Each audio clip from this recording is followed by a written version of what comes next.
Let's look at the concept of a factor. A factor is any number that can be divided into another number with no remainder. For example, if the number is 6, 6 divided by 2 gives you 3, and the remainder is 0.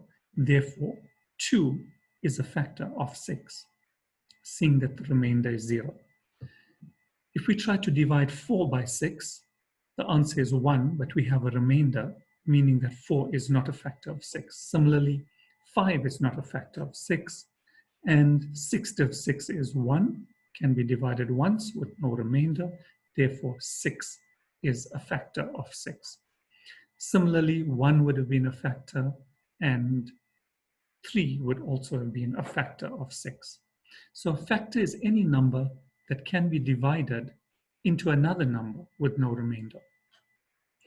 Let's try to write a program. Let's write code to input a number, and then to find and output the factors.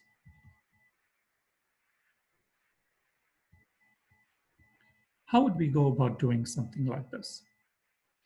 Well, the idea here is, let's take a number, any number, for example, 10.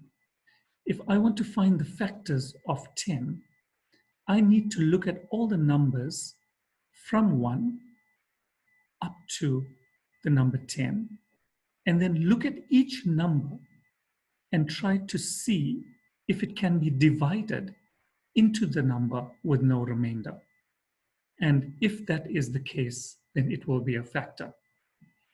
So I need to evaluate the numbers from 1 to 10. If the number is 6, it's going to be from 1 to 6.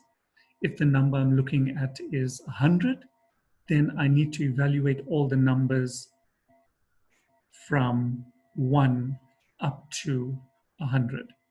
So I'm trying to establish the type of repetition. There's definite repetition involved in this. So what type of repetition will we require?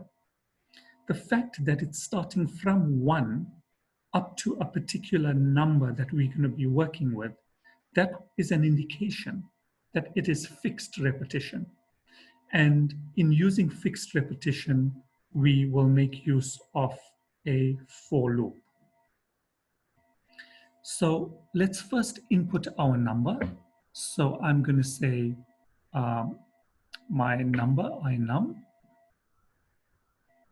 and we will get the number either from an edit box. Let's say it's from an edit box, which means I'm going to have to go from a string to an int. Let's call it edt num dot text. So let's get the number. Now that I have the number and the number stored in my integer variable, let's check all the numbers from the number 1 up to the number concerned. So I will run a loop for my counter assign the value 1 to this number, which is inum, do, and let's begin. We said a factor is a number that can be divided into the number with no remainder. With no remainder, the fact that it has no remainder means I need to use the operator mod.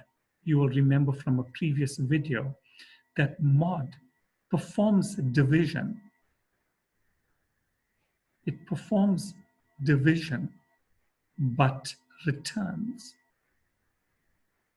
Let's not use the word return, but gives the remainder of the division. So mod is the operator that's going to be used to solve this particular problem. So we need to make a check. I is the counter that takes on all our values, 1, 2, 3, 4, 5, 6 that I'm checking. These are all the numbers that I'm going to be checking up until the number. So let's make a check if the number we're looking at, if the number we're looking at, inum mod I, which is my loop counter. So if the number in concern divided by I and the remainder is equal to 0. Remember, I'm saying divided, but we're looking at the remainder. So if inum mod I equals 0, that means the remainder to this division equals 0, means it is a factor. It must be a factor, and we can output this factor.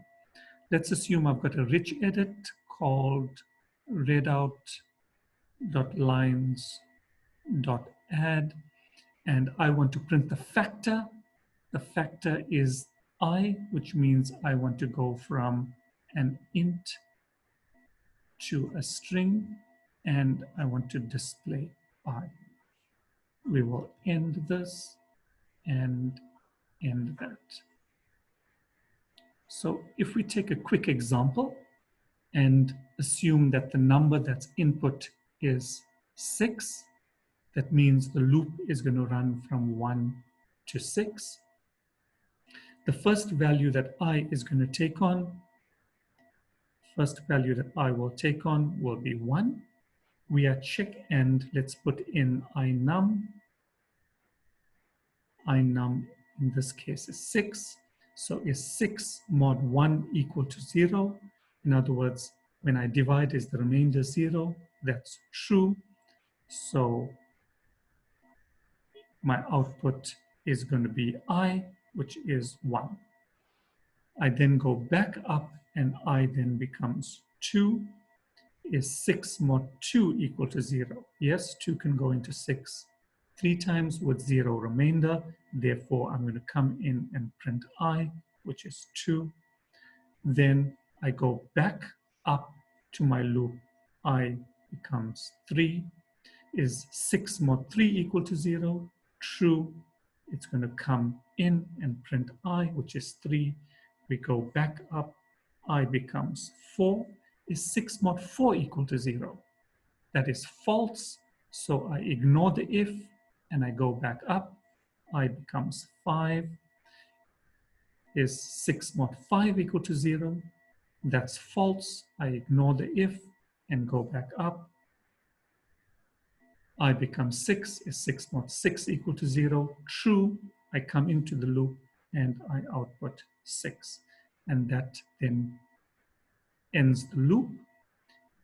And what do I have? In my output, I've got 1, 2, 3, and 6. And these are the factors of the number 6. Should you want to now find whether a number is prime or not, because prime numbers also deals with factors. In fact, a prime number is a number that has 2 factors. Prime number, it has 2 factors. So it's the similar type of code that we need to use here, where we still want to find the factor. We want to find the factor, but we're not interested in displaying the factors. We are interested in knowing if it has 2 factors or not.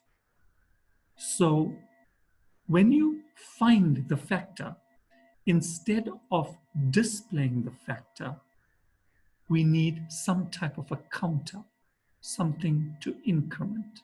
So we'll have a counter that will increment by 1, and obviously the counter will be initialized to 0.